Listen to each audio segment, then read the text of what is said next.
Hello, I'm Caitlin Coombs with Energeticcity.ca, and welcome to Council Corner, powered by the City of Fort St. John.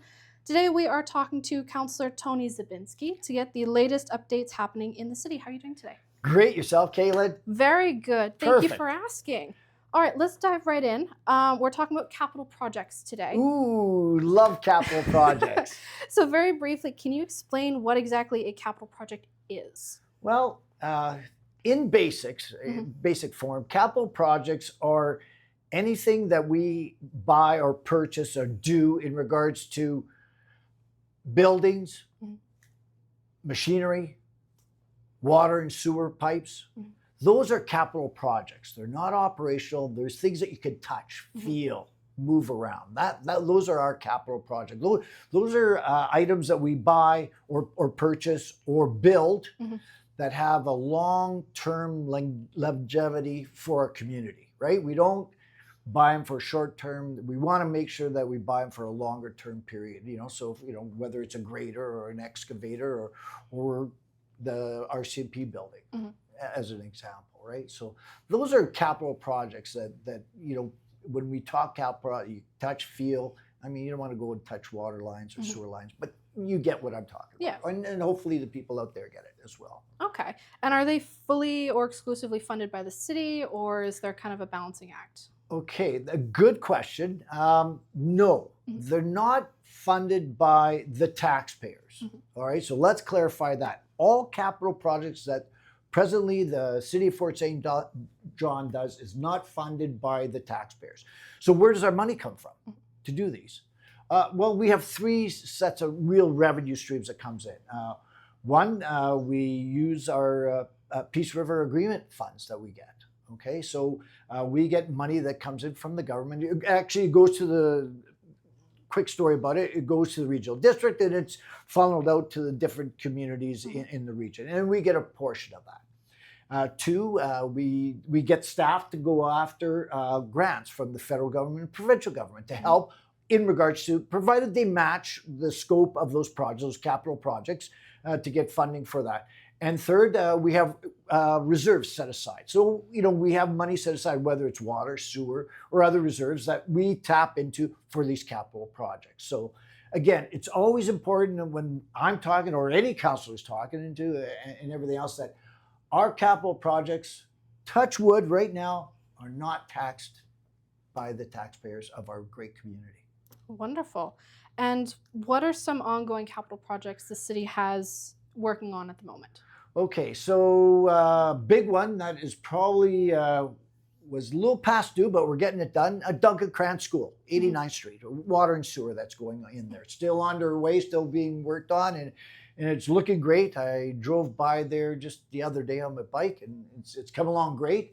The next capital project that we got is probably would be 101st Street by the VRS senior housing that's going on there. We're doing an expansion there. It's been a little bit of a detour for people that normally want to turn by the medical clinic and everything else like that. But you can see that we've widened the road in rather because they do have underground parking in there and access to it. So that's great. And we've got numerous, I ride and there's a lot of people that walk. We have numerous lights that are being done and our walking trails in regards to that. So that's one. And what else are we doing? Anyhow, those are three that come to mind quickly. Okay. And are there any projects that are expected to start or finish this year in 2025?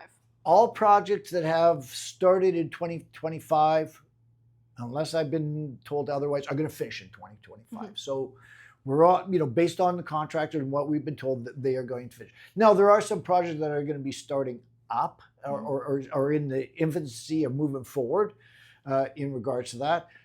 Big one that probably you reported on or whatever in regards to that is going to be our water tower. Yep. Right?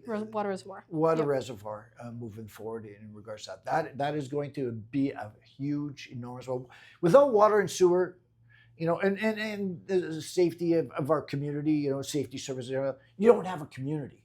So it's important for us to sit down and work on our water definitely, and we're going to be there. We're working on the lift station right now down that we have down there. I think it's our portable water down there. So, and there's a few other projects to go on, but really the main one that I would say that we have right now is going to be our water. Okay, and it's not as simple as just, oh, we'll start this, we have the funding. There's a process, specifically a tender request for tender process that For sure. staff in the city have to go through before you even start. So how do you become part of the city and bid on these things, right? So the tendering process. So we said this city has a set of guidelines and rules for. I think it's a province-wide how to do your tendering process. So we put out a tender, and then we invite various companies to apply to present the proposal for that tender. And what we're looking for is, I guess, there are metrics in that tendering process, but really value added, right? Because we are using money that is for the people, right? This is bettering our community. So we got to make sure that there's value added, that there's good quality work that's going to happen for that, in regards to that. And again, this is all vetted through all of this, and that they're reputable. We always get, we should be hiring local and everything. Well, not always. I believe in shopping local. But at the same time, there has to be value added in regards to that. And again, we have matrix that adds that all up, and then that is awarded to the right proponent that goes in there. With that being said, how do they go about that in regards to that? So there's numerous ways that they can go about that. First of all, they can go to our website, fortstjohn.ca, and on there they'll find all the tendering process. I guess the best thing that we don't see a lot of people come to our budgetary meetings, and maybe this is a good reason, or maybe they go online and they look at it, but it shows all our capital projects that we're going to be doing for the year. Yeah. And it should be noted that not only does it show for the year, but it's 5 years out.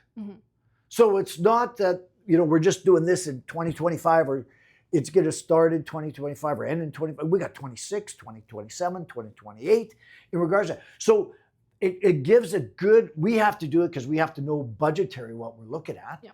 And at the same time, it gives those proponents a good outlook of what's happening in our community and what do they want to bid on. And again, it's pretty simple. Just go to our website, fortstjohn.ca, and it's all on there. All right. And when we're talking about tenders, what's the most expensive capital project that the city has currently ongoing, either in construction or in the next 5 years, as you mentioned? Well, right now, again, our biggest project that is going on right now would be the Duncan Cran water and sewer, in regards to replacing that, the new sidewalk that's going in there. I think they're also doing some new catch basins in regards to that as well. And I do believe the overall cost for that was $7.2 million. Wow. So, when you look at what the city gathers for money, and as I mentioned, with the PRA and the federal and provincial funds that we get, we're north of $30 million that we spend in our capital projects. And again, not one penny do we go to the taxpayers. Now, you do pay your taxes, and that's another issue. But that is no capital costs go to that. So we're very lucky to have those kind of funds that come where, plus our reserves that Shirley and her team puts aside in regards to that, because that helps us out. That allows us to do these big projects and move forward, and future big projects that are on the board. And you asked, what's our next big project coming up? Well, water's always a concern, and we're still it hasn't been brought to council, but I'm sure that when you look at our water tower and our reservoirs that we're going to have, that's not going to be cheap. Water's not cheap in regards to it. So hang on. I don't know what the numbers are going to look like moving forward, but you look at what just went down Duncan Cran at $7.2 million. I'm sure that we're going to be quite north of that. But we need it. Yes. Yeah, you can't skimp on water. No. Again, capital projects, everything, from potholes, fixing our potholes. Those are capital projects that we use in regards to that. All right. Well, thank you very much for your time, Councillor. Well, thank you very much. I really do appreciate your time. And again, to all anyone out there that wants to get involved with our great city in regards to bidding on our capital projects, please go to our website again, fortstjohn.ca. Look at our budgetary. Look at what we've got in our long-term capital projects moving forward, because we are a busy community that have a lot going on, and we are going to move forward with these things because they're all budgeted for us. Certainly. All right. This has been Council Corner, powered by the City of Fort St. John. My name is Caitlin Coombs with Energeticcity.ca. And I'm Tony Zabinsky, Councillor for the City of All right. Fort St. John. We'll see you next time.